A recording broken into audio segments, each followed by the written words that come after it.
mapapakinggan sa Luzon, Visayas at Mindanao. KBP Golden Dove Best News Program. Mula sa Head News Center ng pinakamaraming himpilan at number 1 na radio network ng bayan, RMN. Ito ang numero 1. RMN News Nationwide. RMN News Nationwide. Kasama ang KBP Golden Dove Best Newscaster, Weng de la Peña, at ang maasahang broadcaster, Buddy Oberas. RMN News Nationwide. RMN News Nationwide. Headlines. Umaga sa RMN News Nationwide. Dalawang empleyado ng Pag-asa namatay na dahil sa kahihintay ng benepisyo mula sa gobyerno. Weathermen Association leader umapila muli kay Pinoy. Kaya kami nananawagan sana po pag nagtagal to ay wala na namang ibang malaga sa aking kasamahan sa paghihintay.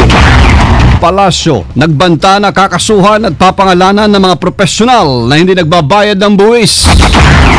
May empleyado ng Bureau of Customs pumalag sa mga negatibong pahayag ni Pinoy sa kanilang ahensya. Mga bilyonaryo sa Pilipinas nadagdagan. Business tycoon na si Henry C. na tiling pinakamayaman sa bansa. Ang negosyo, Philippine Association of Flour Millers, nilinaw na walang pagtaas ng presyo ng tinapay. At sa ibayong dagat, hari sa Thailand nakabalik na sa kanyang trono matapos ma-hospital ng 4 na taon. Buong bansa sa boses ng balita. RMN News Nationwide. Ikaw ba ay tutungo ng Cagayan de Oro? For the best hotel accommodation, stay at the VIP Hotel because you are a VIP. Ang pinakamalaking mga balita, abot sa bawat Pilipino, saan man sa bansa. RMN News Nationwide. Mabuhay Pilipinas, umaga po ngayon ng Biyernes, ikadalawang araw na sa Agosto 2013. Ang RMN News Nationwide. Ako si Buddy Oberas, tayo ay live sa DXPR 603 RMN Pagadian, UAHB 747 RMN Bacolod, DXDR 981 RMN Dipolog at DXMD 927 RMN General Santos. Live pa rin tayo international by www.rmnnews.com at WRMN New York, USA. At sa lahat po ng mga number 1 AM stations ng RMN buong bayan. Panahon mga kasama. RMN News Panahon. Tapos pong makalabas ang Philippine Area of Responsibility ang low pressure area na naghatid ng mga pagulan kahapon sa dulong Hilagang Luzon. Isa na naman na bagong namumuong sama ng panahon ang namataan sa layong 1,340 kilometers silangan ng Katimugang Mindanao. Ayon sa Pag-asa, malayo sa ngayon sa kalupaan na nasabing LPA kahit posible pa lumakas habang nakapalob sa Intertropical Convergence Zone o ang nagsasalubong na hangin na may magkakaibang temperatura sa karagatan Pasipiko. Kapag naging bagyo, tatawagin itong Kiko, magiging pang-11 weather disturbance ngayong taon. Samantala, makakaranas naman ng makulimlim na maghapon ng Mimaropa, Western Visayas. Ang Metro Manila naman po ay maulap at asahan din ang pagulan sa dakong hapon at gabi. Nagdadalamhati ngayon ang mga empleyado ng Philippine Atmospheric, Geophysical and Astronomical Services Administration o Pag-asa sa pagkasunod na pagkamatay ng kanilang dalawang kasamahan. Sa interview ng RMN kay Pag-asa Weathermen Employees Association President Mon Agustin, kinumpirma niyang nasawi na ang kanilang isang babaeng empleyado na inatake na stroke habang isang lalaking weather observer naman ang nasawi dahil sa sakit na kanser. Inilala ang mga nasawi na si Mrs. Penelope Pamintangco, 65 years old, at nakatakda na sana magretiro ngayong Oktubre, at sa si Mark Laguisa, isang weather observer. Mga lunos-lunos po nangyari dahil sila po ay pumanaw. Hindi po balik kung nag-abroad sila para magkaroon ng magandang buhay. Oo. Ang nangyari po, mukhang hindi na sila makakabalik at hindi na kami magkikita-kita. Oo. Ako'y nasisiyahan sana kung sila po ay makapagtrabaho abroad at magkakaroon sila ng magandang buhay. Pero ganito po ang nangyari. Dahil dito, muling umapila ang mga empleyado ng Pag-asa na mataasan at may pagkalob na ang kanilang hazard pay at may bigay pa mga hinihinging benepisyo. Kaya kami nananawagan sana po pag nagtagal to ay wala na namang ibang malaga sa aking kasamahan sa paghihintay. Kami po ay 900 po, more or less 900 kami sa Buong bansa. aming grupo, sa aming asosasyon. Oo. At sana po ay manatiling ganito ang bilang sa mga susunod na araw. Pag-asa Weathermen Employees Association President Mon Agustin sa interview ng RMN. Mga kasama, nagbanta ang Palasyo ng Malacanang na kinakalap na nila ngayon ang mga pangalan ng mga profesional na hindi nagbabayad ng tamang buwis. Di matapos umamin si Bureau of Internal Revenue Commissioner Kim Henares na halos 6,000 pesos lamang bilang income tax ang binabayad ng mga professionals sa ahensya. Ayon kay Presidential Spokesperson Edwin Lacerda, alam na ng pamahalaan ang pangalan ng mga ito at kung sakali sasampa na ng tax evasion case.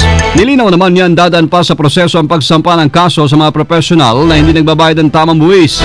Una nang kinumpirma ng BIR na abot sa 1.7 million mga professionals ang kinabibilangan po ng mga abogado, doktor, engineer at certified public accountants ang hindi nagbabayad ng tamang buwis. Pinalagan ng mga empleyado ng Bureau of Customs Employees Association of BOSEA si Presidente Noynoy Aquino at tila paglahat ng mga kurap at hindi nagtatrabaho na maayos sa kawanihan ng kanyang State of the Nation address. Sa isang statement na tinawag po ni BOSEA President Romulo Pagulayan na very disgraceful at nakakahiya raw ay pinahayag ng Paulo sa nilang hanay. Pinababa umano ni Aquino ang tingin ng tao sa kanilang mga opisyal at empleyado. Isang news conference sa BOC headquarters sa South Harbor sa Maynila, yata'y nasa 20 BOSEA members ang nagsuot ng itim na armbands bilang paghahayag ng pagkadismaya sa pahayag ng presidente at natanggap na balita na pinaplanong i-privatize ang Bureau of Customs.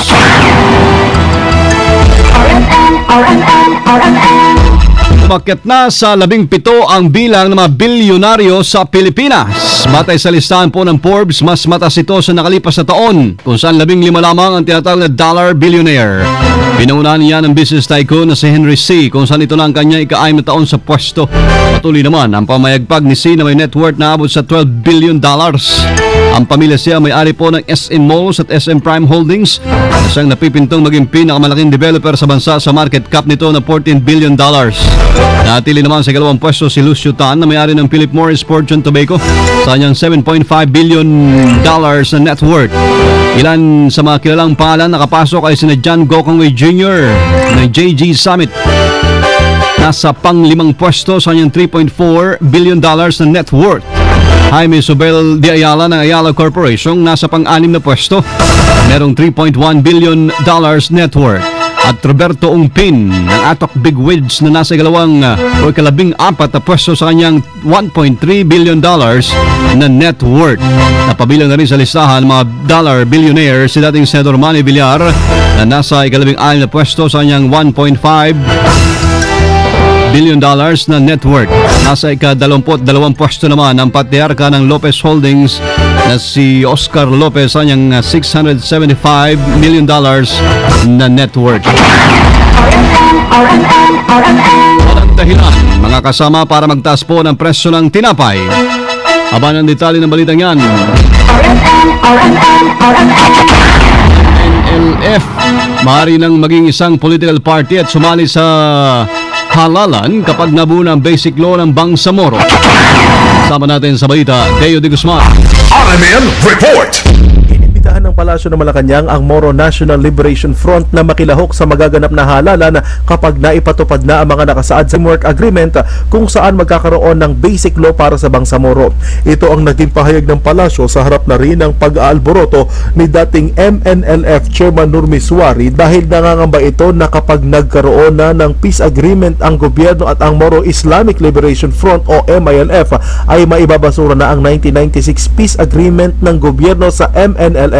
Ayon kay Presidential Spokesman Edwin Lacerda, matagal na nilang sinasabing pakikinabangan ng lahat ang Bangsamoro Framework Agreement at magkakaroon ng halalan sa oras na maaprubahan ng Kongreso ang Bangsamoro Basic Law. Sinabi din ni Lacerda na ang MILF ay isa ng political party at makakalahok ito sa halalan, pero bukas naman anya ito sa lahat upang magkaroon ng pagkakataon ang lahat ng gusto ng pagbabago sa Muslim Mindanao na makaupo sa posisyon. There's going to be kung matuloy yung basic law, kung ma-approve yan ng Kongreso, which which we will be campaigning for.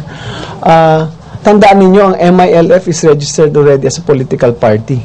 So, that's why everybody is invited to join the process Kaya meron ho ganong klaseng pamamaraan where everybody who'd like to make a better Muslim Mindanao participate in the process. That's what we're doing right now. The Transition Commission is coming up with the basic law after all the annexes are signed. And yun po yun. Yan ang tinig ni Presidential Spokesman Edwin Lacerda. Kasama mo sa Palasyo ng Malacanang para sa DZXL 558, Deo de Guzman, Tatak RMN.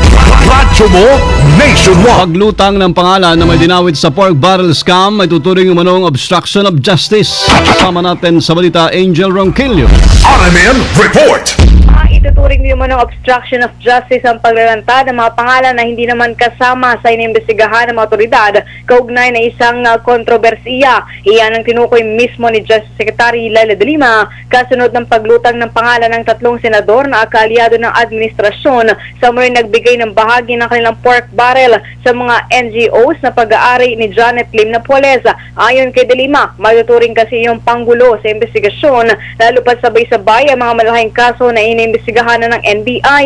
Sa halip daw kasi natutukan na lamang na NBI ang kanilang mga sinisiyasat ay nalilihis pa ang kanilang atensyon. Ginawa ni de Lima ang paglilinaw bilang depensa sa NBI na pilit umanong dinudungisan ang integridad bilang isang institusyon sa magitan ng pagpapakalat ng mga maling impormasyon kaugnay sa ginagawa nilang investigasyon. Kasama mo sa lungsod ng Maynila para sa DZXL 558, Angel Ronquillo, Tatak RMN. Radyo mo nationwide. Anukalang pagpapaliban sa SK elections tinutulan ng isang senador. Kasama natin sa balita Grace Mariano. RMN Report. Kinontra ni Senator Francis Chis Escudero ang panukala ng kasamahan si Senator Ferdinand Bongbong Marcos Jr. na isuspende ang Sangguniang Kabataan o SK election sa Oktubre para bigyang daan ang reforma dito.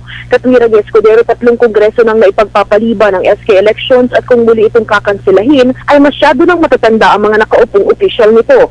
Mungkahi ni Escudero, ituloy na lamang ang SK elections at sikapin na lamang na maipasa kaagad ang SK Reform Bill. Narito ang pahayag ni Senator Escudero. 3 kongreso ng pending ang SK Reform Bill Kung hihintayin natin yan, baka 3 beses mapostpone.